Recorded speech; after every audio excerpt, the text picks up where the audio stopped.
time for a series somewhat rather unlike other entries here. Let's take a moment to go through and remember the corporate mascots of old, built to grab attention and be remembered.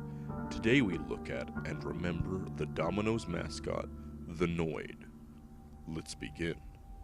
In 1986, the pizza company Domino's had been gaining traction, a huge factor of that being the campaign that started years earlier, the famous 30 minutes or less or it's free guarantee. But I mean, at that point it wasn't free, it was just a discount, but you get my drift.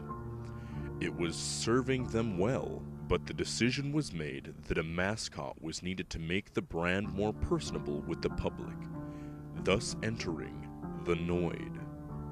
An idea brought to reality by Group 243, the advertising agency for Domino's. The strange little man wearing a skin-tight onesie of a rabbit suit clad with the iconic white circle with bold black N.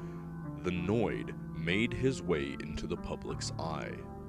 What separated the Noid from the many, many mascots of the time is that he actually served as the primary antagonist for the customer, being the manifestation of every possible problem a delivery driver could face on their quest to bring you the pizza in 30 minutes or less, coining the phrase, "Avoid the Noid."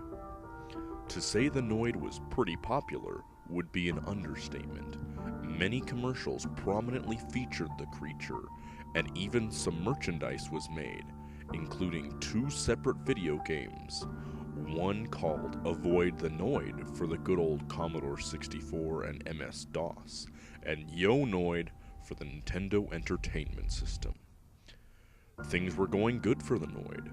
Sadly, all it takes is one really bad experience to change the landscape of things, as on January 30th, 1989, Kenneth Lamar Noid, a severely mentally ill man, went into an Atlanta Domino's and held the 2 employees hostage, believing Domino's made the ads to personally attack him.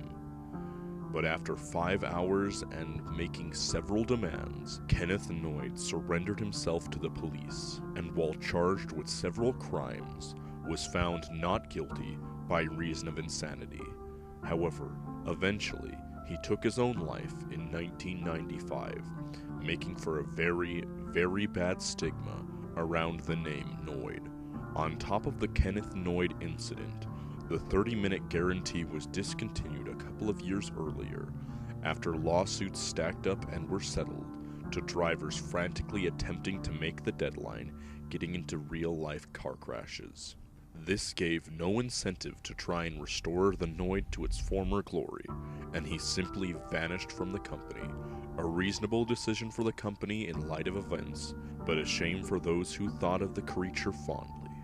It's not all somber thoughts though, as recently, the Noid has ever so slowly been brought in a small degree back into the fold, being acknowledged in small part in recent years, and even featured to a small degree. Maybe this signals a possible comeback.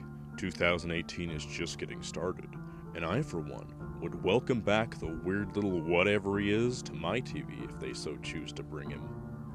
But thanks for watching, and thanks for the continued support.